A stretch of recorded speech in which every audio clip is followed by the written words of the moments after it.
말씀 보겠습니다. 오늘 하나님께서 우리에게 주시는 말씀은 신약 마태복음 21장 12절에서 17절 말씀입니다. 제 성경으로 신약 35면에 있습니다. 마태복음 21장 12절에서 17절 말씀을 한 절씩 교독하겠습니다. 예수께서 성전에 들어가사 성전 안에서 매매하는 모든 사람들을 내쫓으시며 돈 바꾸는 사람들의 상과 비둘기 파는 사람들의 의자를 둘러 엎으시고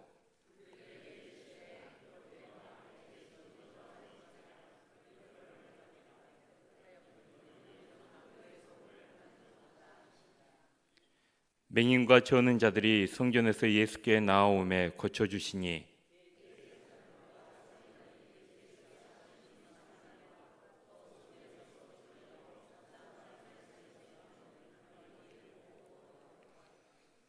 예수께 말하되 그들이 하는 말을 듣느냐. 예수께서 이르시되 그렇다.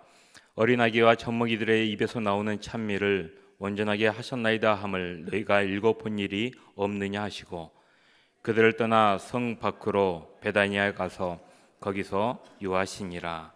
아멘.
옆에 계신 분에게 인사를 드렸으면 좋겠습니다. 평안하세요. 전도합시다.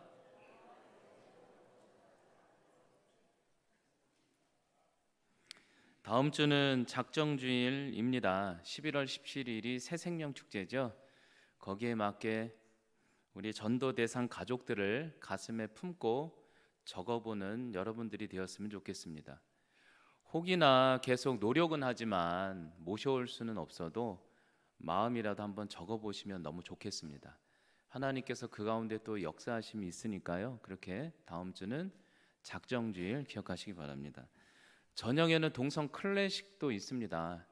동성 클래식도 있으니까 함께 참석해서 기쁨의 찬양의 축제가 되었으면 좋겠습니다. 이 시간 하나님께도 우리 인사를 드립시다. 하나님, 우리가 여기에 와 있습니다.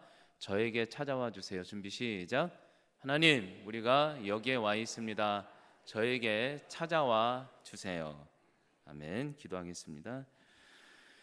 하나님, 동성애 식구들 예수님을 만나기 위해서, 하나님의 아버지의 사랑을 체험하기 위해서 이곳에 왔습니다. 그분의 사랑이 가슴속 깊이 깊이 스며들게 하여 주셔서 인생을 살아갈 때 슬픔이 아니라 기쁨을, 하나님 절망이 아니라 환희를 노래하는 우리 동성애 식구들 되게 하여 주시옵소서. 주여, 새생명 축제를 위해서 우리가 열심히 영혼 사랑을 놓고 가족의 구원을 놓고 기도하는 중에 있습니다. 주여, 인도하여 주시옵소서. 오늘 말씀이 우리를 가르치게 하여 주시고 주님의 제자로 살아내는 귀한 제자들, 제자 공동체 되게 하여 주시옵소서. 예수님 이름으로 기도하옵나이다. 아멘.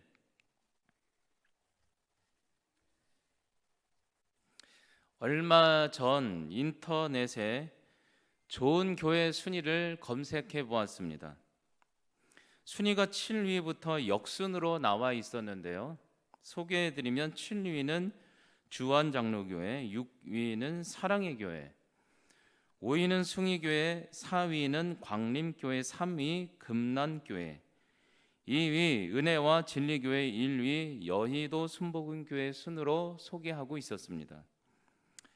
이러한 교회 순위 결과가 그곳에 소개되어 있었는데요. 성도님들의 출석수 그리고 건물의 외형적 크기를 기준으로 선정했다고 그렇게 소개하고 있었습니다.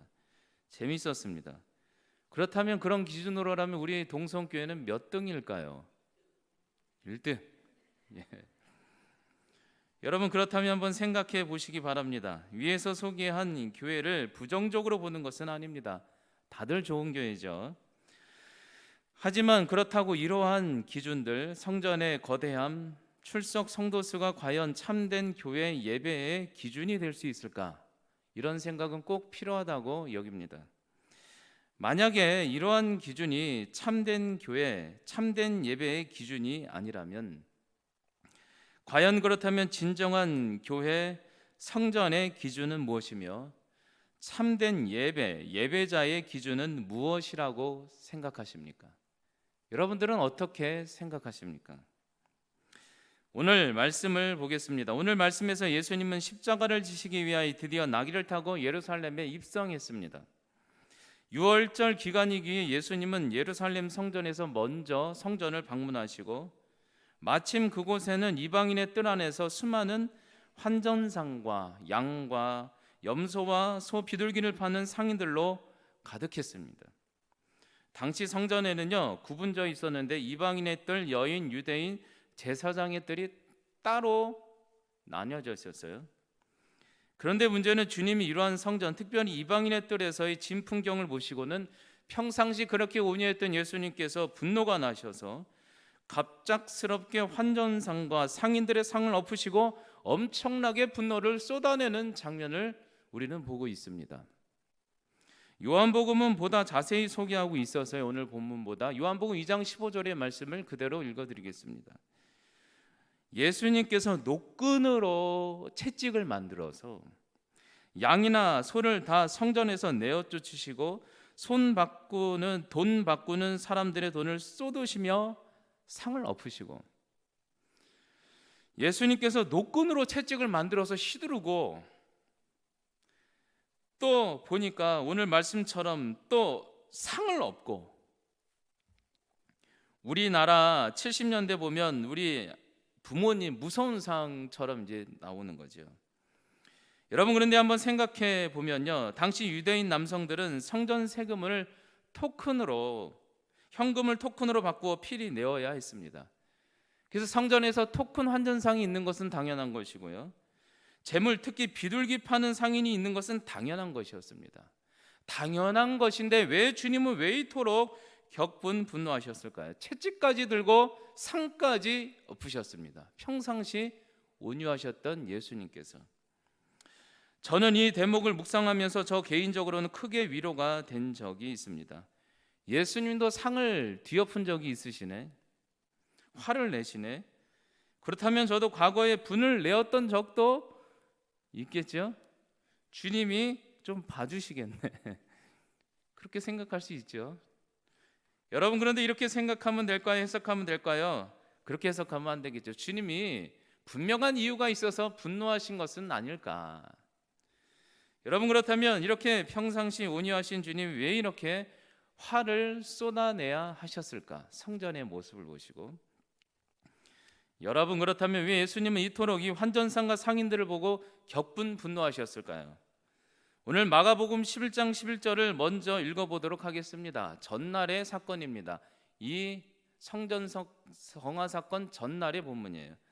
예수께서 예루살렘에 이르러 성전에 들어가서 모든 것을 둘러보시고 때가 이미 저물매 12제자를 데리시고 다시 베다니에 나가시니라. 다음 날 다시 성전에 와서 엎으신 거예요. 여러분, 바로 분명한 이유가 있습니다. 예수님께서는요, 전날 예루살렘 성전을 한번 둘러보시고 겉과 속이 다른 신앙의 모습을 보시고 의도를 가지고 분노하셨다는 거예요. 의도를 가지고. 예수님은 오늘 성전 성화 사건 바로 전날 예루살렘 성전에 먼저 한번 둘러보셨어요. 먼저 둘러보셨어요. 그곳에서 예배의 본질 속은 썩어버렸는데 편의와 형식, 겉만 화려하게 남아버린 신앙에 대해서 단단히 마음 먹고 내일은 엎어버릴 거야 하고 가신 거예요. 엎어버릴 거야. 그냥 이렇게 한 게 아니에요. 당시 예배자는요, 집에서 짐승을 직접 자신의 손으로 끌고 왔어야 했습니다. 짐승을 끌고 오면서 자신의 죄를 생각한 거예요. 이 불쌍한 나를 죽을 이 어린 양을 보면서, 비둘기를 보면서 어떡할까. 그리고 주님을 생각하고 마음을 거룩하게 하라는 하나님 아버지의 배려였어요. 그런데요, 그런 배려는 사라지고 사실 짐승 가져오는 것이 얼마나 쉬운 일이 아니지 않겠습니까? 먹이도 줘야지, 또 재워야지, 얼마나 힘들었겠습니까? 그러자 예배자들은 점점 변질되어 해외 순례객을 위한 감람산 제물시장 4곳이 있었는데 대사장 가야바 때 어떤 의도인지는 모르겠는데 그것을 성전으로 옮겨버린 거예요. 편의롭게 해준다고. 그리고는 이제 모두가 예배의 참된 본질을 의미에 상실한 채 성전에서 해외 순례객만 사던 것이 이제는 성전에서 모든 사람이 쉽게 사서 쉽게 예배드리는 편의와 형식으로 가득한 예배만 남았어요. 예배의 형식은 없어졌어요. 예배의 형식만 남았어요. 마른 뼈처럼 예배만 드리면 된다고 생각했던 시대. 여러분, 우리나라 편의에 있어서 세계 최강입니다. 우리나라 편의점 가면 없는 것이 없습니다. 다 있습니다. 저도 많이 들러요.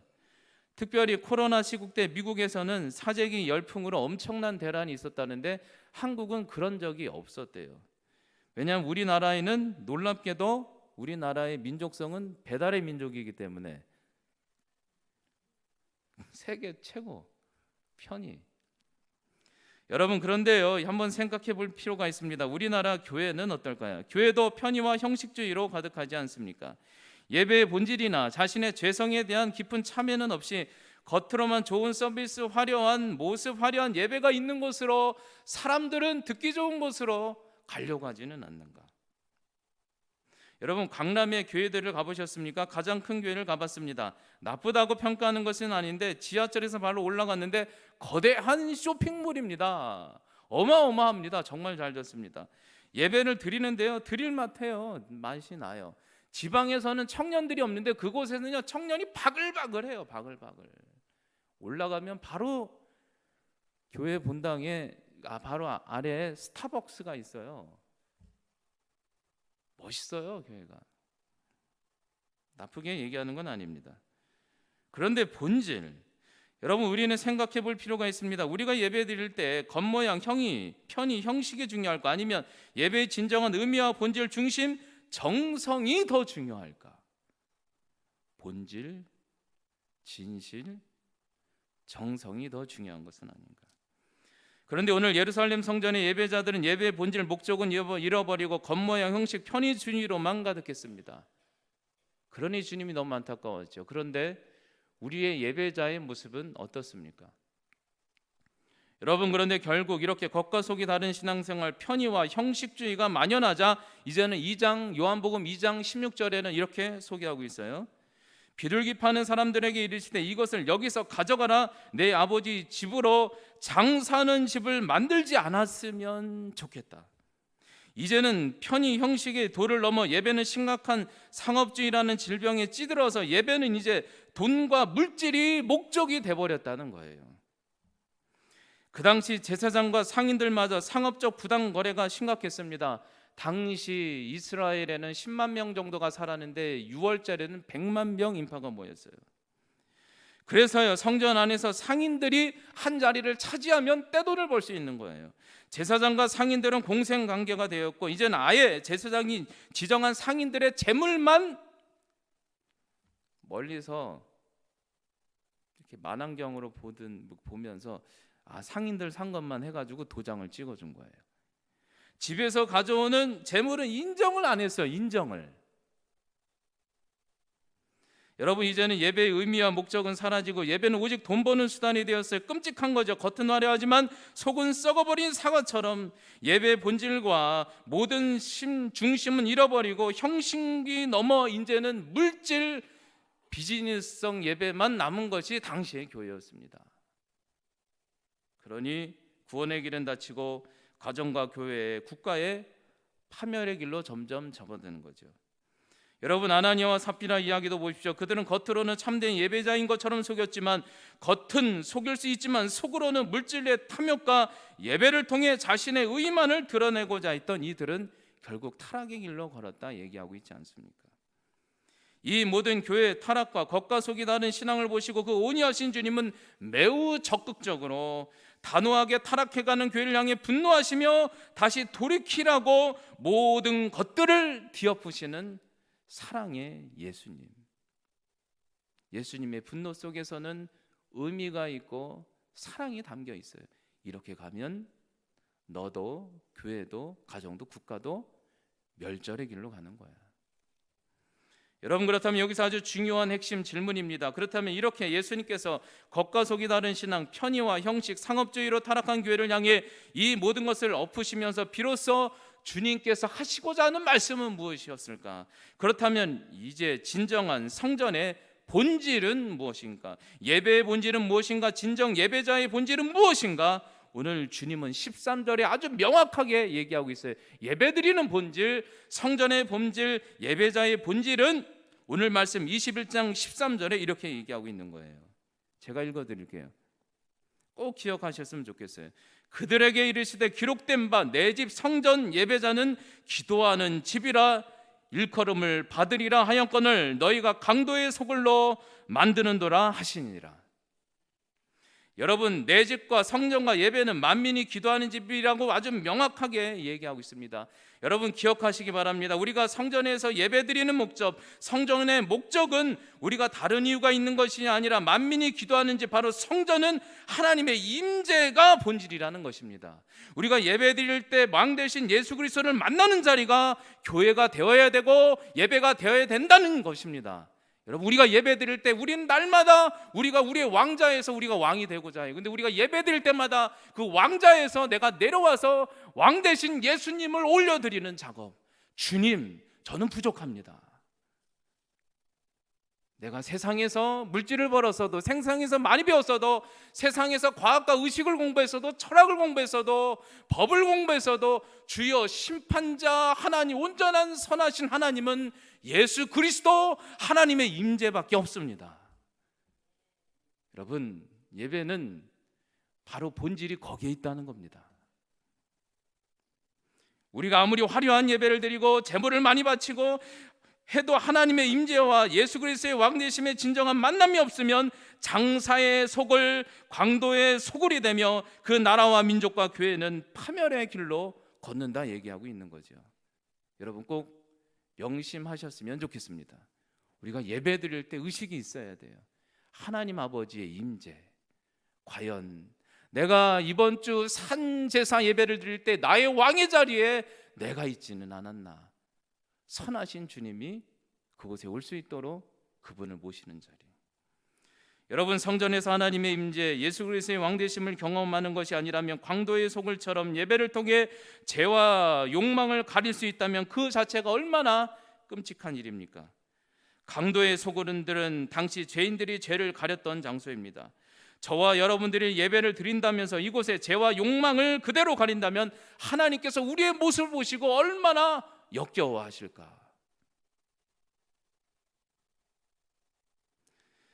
러시아 정교회와 유럽을 보십시오. 그 정교회 안에 죄가 가득하고 죄를 가릴 때 그곳에서 공산주의라는 이단아 악이 싹트지 않았습니까?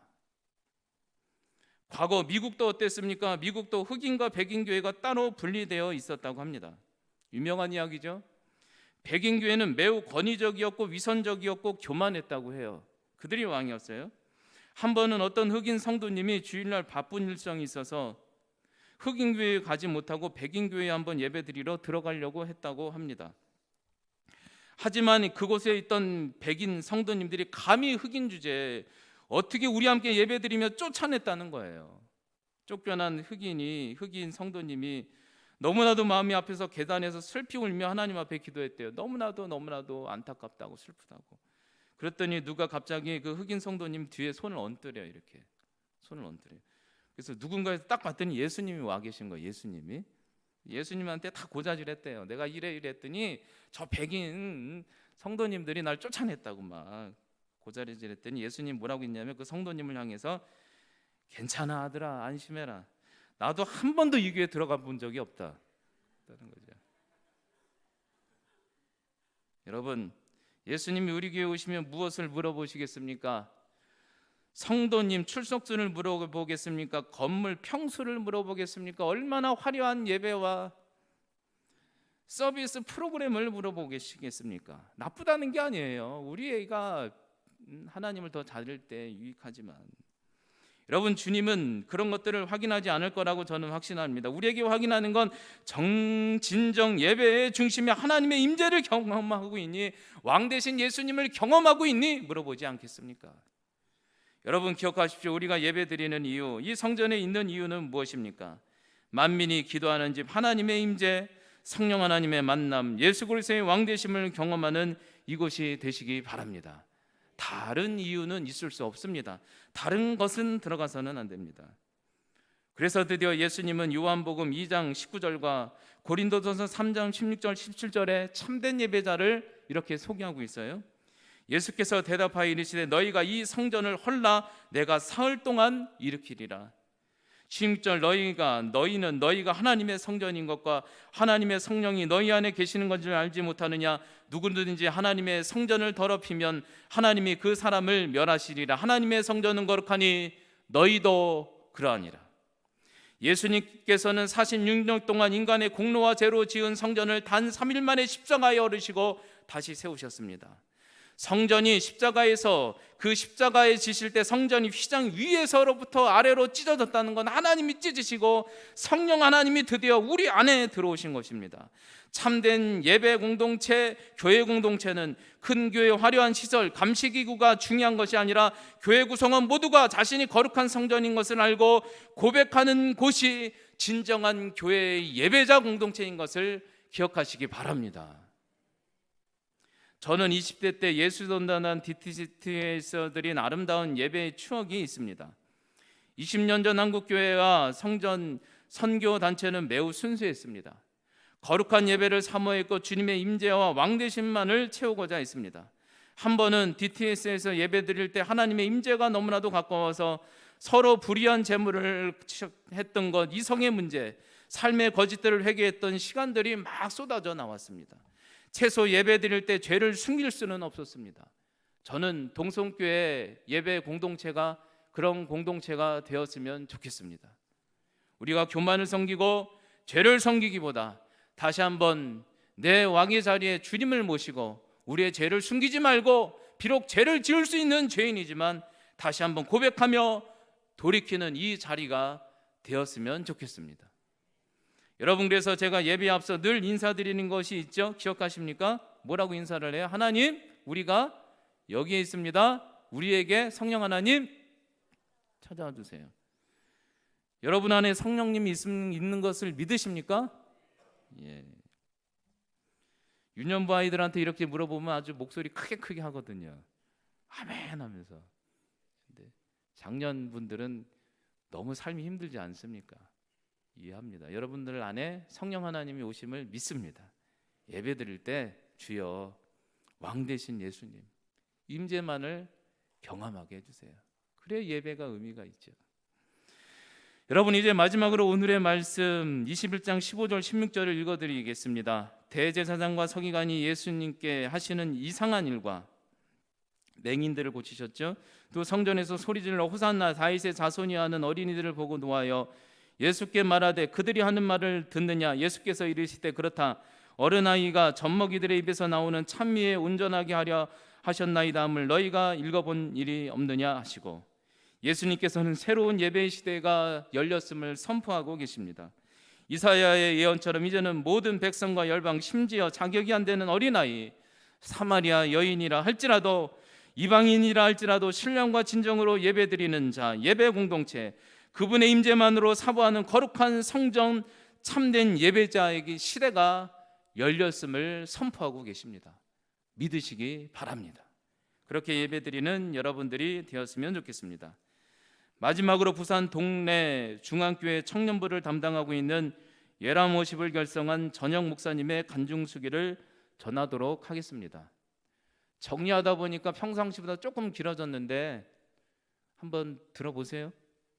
피곤하면 조금 주무셔도 되고 제가 읽어드릴게요. 전영 목사님은 2017년 부산 동래교회 청년부를 담당하고 있을 무렵 그 한 해 동안 매우 큰 시련을 겪었었다고 합니다.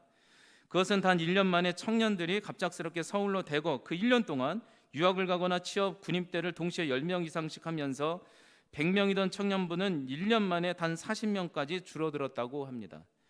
목사님 본인도 놀랬고 그때의 경험은 악몽이었으며 너무나도 수치스러웠다는 것입니다.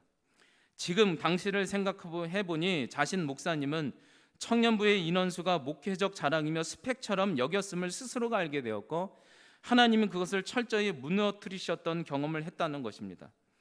그때 자신에게 너무나도 실망해서 나는 능력이 안 되나 보다, 목회를 그만두려는 결심까지 했다고 합니다. 더 암담했던 사실은 찬양팀이 고작 2명밖에 남지 않았는데 2명만 남은 거예요. 찬양팀이. 심지어 남은 2명 중에 1명은 성대 결절이었고 1명은 피아노를 5개월밖에 배우지 못한 청년이었다고 합니다. 희망은 전혀 보이지 않았고 목사님은 기도마저 나오지 않았다고 해요. 이젠 그만둬야겠다. 예전에 DJ를 하신 분인데 막 다른 일을 하고 그쪽으로 가야겠다 그렇게 생각을 했대요. 이렇게 완전히 낙심한 전영 목사님을 향해 어느 날 남은 그 찬양팀의 2 청년이 당당하게 찾아와서 말을 건네더라는 겁니다. 뭐라고 말을 했냐면, 목사님, 우리가 생각지도 못했는데 우리가 이렇게 2명만 남았다면 이것은 분명 우리 공동체를 향한 하나님의 어떠한 뜻이 있는 것은 아닐까요? 이 공동체를 향한 하나님의 보이지 않는 계획하심이 있지는 않을까요? 목사님 예전에 설교하실 때 북과 장구만을 치면서 예배를 혼자 드리셨다는데 이제 우리 둘만 남은 것이라면 우리 둘이서 북이를 치던 장구를 치던 한번 하나님께 예배 찬양을 해보겠습니다. 목사님 실망하지 마시고 열심히 예배를 준비하십시오. 이렇게 했다는 거예요. 그 순간 목사님이 이 얘기를 듣고 자신이 너무나도 부끄러웠다고 합니다. 그 아이들이 하던 얘기가 자신이 공동체에 늘 하던 메시지였는데, 그런데 정작 그렇게 세련된 말로 설교를 하고 찾아온 현실적 문제 앞에는 그렇게 늘 설교를 했었는데, 이런 문제 앞에는 하늘의 소망을 바라보기보다는 오히려 이러다 목회자의 커리어가 다 망가지면 어떻게 하나 자신의 앞날만을 신경 썼더라는 것입니다. 돌이켜보니 수많은 예배를 인도했음에도 정작 하나님을 위한 예배가 아니라 자신만을 위한 예배를 드렸음을 스스로 알게 되었다고 그때 깊이 느끼셨다는 거예요. 그래서 목사님은 두 청년에게 그 즉시 대답하기를 이제는 복음만을 위해서 의지하고 신령과 진정으로 예배드리자. 그분이 우리의 예배를 기뻐 받아주실 것이다. 우리 3명만 남았으니 이제는 진실을 담아서 그 고백을 담아 찬양과 예배를 시작해보자. 그렇게 말씀하시고 예배를 드리는데 악기도 별로 없어서 중고상에서 악기를 하나 구매하고는 예배드릴 청년이 없어서 고민하기를 청년 찬양팀 예배를 유튜브로 송출하기로 하자 했다고 해요. 그러면서 그때 예람 워십 팀의 시작이 거기였다고 합니다. 가장 흔한 마른 막대기와 같은 시띠나무로 유일한 언약궤를 만드신 하나님이 아무리 흔하고 부족한 인생이라도 주님 손에 붙들리면 존귀한 예배자로 세워가시는 분임을 그때 주님은 비로소 그분들에게 체험시켜 주셨다는 것입니다. 당시에 목회자의 이름까지 내려놓으라는 음성이 들려서 요한복음 5장 6절을 가지고 곡을 만든 것이 주님의 시선이라고 하는 곡인데, 이 곡으로 공동체와 함께 찬양을 시작할 때 놀랍게도 유튜브에서 지금까지 500만 명이 넘는 수많은 예배자와 함께 이 찬양으로 예배를 드리기 시작했고 지금까지 수많은 기적이 일어났다는 것이죠.